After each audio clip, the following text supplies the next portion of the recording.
প্রিয় পরম শ্রী শ্রী ঠাকুরের চরণে জানাই কোটি কোটি প্রণাম এবং ভক্তপ্রাণ দাদা ও মায়েদের সবাইকে জানাই রানন্দিত জয় গুরু। আশা করছি প্রত্যেকে ভালো আছেন, সুস্থ আছেন, সুন্দর আছেন। ঠাকুরের কাছে এই প্রত্যাশায় আজকের ইষ্ট প্রসঙ্গ আলোচনা।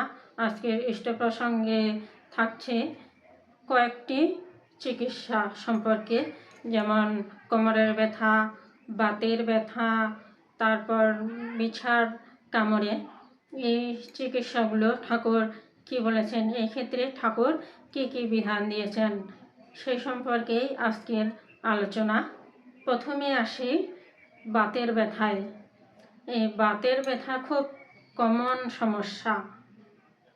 বয়সকালে যখন আমাদের বয়স হয়ে যায় কিংবা 40-এর পর, এই বয়সগুলোতে বাতের ব্যথা খুব সাধারণ একটি রোগ।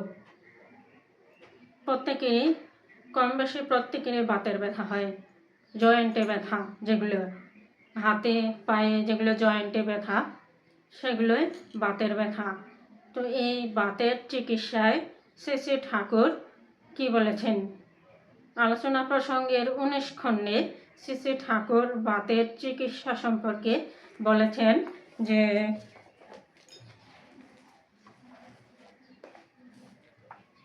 শ্রী শ্রী ঠাকুর সকালে বড়াল বাংলোর ঘরে বসে ডাক্তার কালিদার সঙ্গে নত্যস ও নটনের চিকিৎসা প্রসঙ্গে বললেন যে রোগের চরিত্র এবং ওষুধের চরিত্র সম্বন্ধে যদি উপলব্ধি না থাকে, যান্ত্রিকভাবে চিকিৎসায় কাজ হয় না। আমি কি করছি সে সম্বন্ধে আমার যদি একটা ধারণা না থাকে, তাহলে কি হয়? শ্রী শ্রী ঠাকুর নিম্নলিখিত টোটকাটি বললেন। তিনি বললেন যে বেলপাতা, মিসিন্দা, গাদাল আর আদা প্রত্যেকটি সমান পরিমাণে নিয়ে বেটে সব শুদ্ধ 1 ছটাক রস অল্প একটু গরম করে খেতে হবে, কিংবা সব ওইভাবে মিলিয়ে 2 তোলা পরিমাণ আধো সের জল সিদ্ধ করে আধো পোয়া থাকতে নামিয়ে খাওয়া যেতে পারে। সব রকম বাতের পক্ষে এটা ভালো। তারপরে আসি কোমরের ব্যথা। এই কোমরের ব্যথা, এই সমস্যাটাও খুব কমন একটা সমস্যা। আর কোমরের ব্যথা সমস্যাটা আজকাল কিন্তু প্রায় কম বয়সীদের ক্ষেত্রেও দেখা যায়। কোমরের ব্যথা থাকলে বা বাতের ব্যথা, এই সমস্যাগুলো থাকলে আমাদের দৈনন্দিন জীবনে কাজ করতে কিন্তু অসুবিধার সম্মুখীন হতে হয়। আর এই কোমরের ব্যথার জন্য শ্রী শ্রী ঠাকুর কি বিধান দিলেন সেই সম্পর্কে আলোচনা আছে দীপরক্ষী থেকে নেওয়া। ঠাকুর বলেছেন,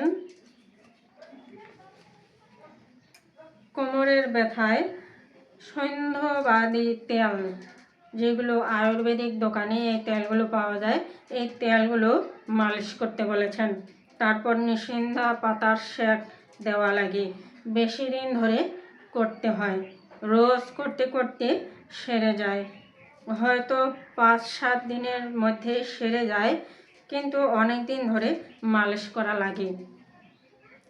1 সপ্তাহের মধ্যেই হয়তো সেরে যেতে পারে কোমরের ব্যথা এই নিসিন্দা পাতা সেক দিলে, কিন্তু তারপরেও অনেক দিন ধরেই নিয়মিতভাবে এই নিসিন্দা পাতার সেকটা দিতে হয়, তাহলে কোমরের ব্যথাটা হয়তো সারবে, অবশ্যই আশা করা যায়। তারপর চিকিৎসা আছে যে নিসিন্দা পাতা 2 তোলা, সজিনা পাতা 2 তোলা আদর্শের জলে একসাথে জাল দিয়ে আধো পোয়া থাকতে নামিয়ে ঠান্ডা করে দিনের 1 বার বা প্রয়োজন হলে 2 বার করে খেতে হবে। তো এই চিকিৎসাটা কিন্তু বাতের ব্যথার ক্ষেত্রেও প্রযোজ্য। এই নিসিন্দা পাতা, সজিনা পাতা এই চিকিৎসাটা বাতের এবং কোমরের 2 ব্যথার জন্যই উপযোগী। তারপরে আসি বিছার কামড়। বিছা হচ্ছে একটা বিষাক্ত পোকা। তো আজকাল খুব একটা বিছে পোকা দেখা যায় না, কিন্তু তারপরেও বলা যায় না, জেনে রাখাটা অন্তত ভালো। তাহলে বিছা পোকার কামড়ে শ্রী শ্রী ঠাকুর কী চিকিৎসা দিলেন সেই সম্পর্কে আলোচনা।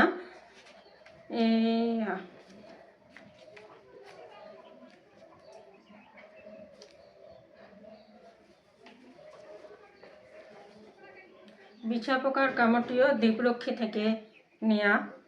বিছে হচ্ছে এক ধরনের কাঁকড়া, বিষাক্ত জাতীয় বিছে।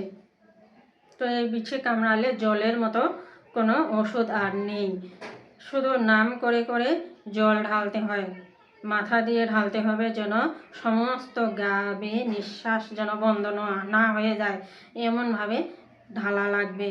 কেউ কেউ আবার বলে কি ওষুধ দিয়ে ফেললে নাকি ফল হয় না, কারণ জলে বিষটা সরিয়ে ফেলতে পারে, কিন্তু ওষুধ যদি দিয়ে দেওয়া যায় তাহলে কিন্তু জল সেই কাজটা করতে পারে না।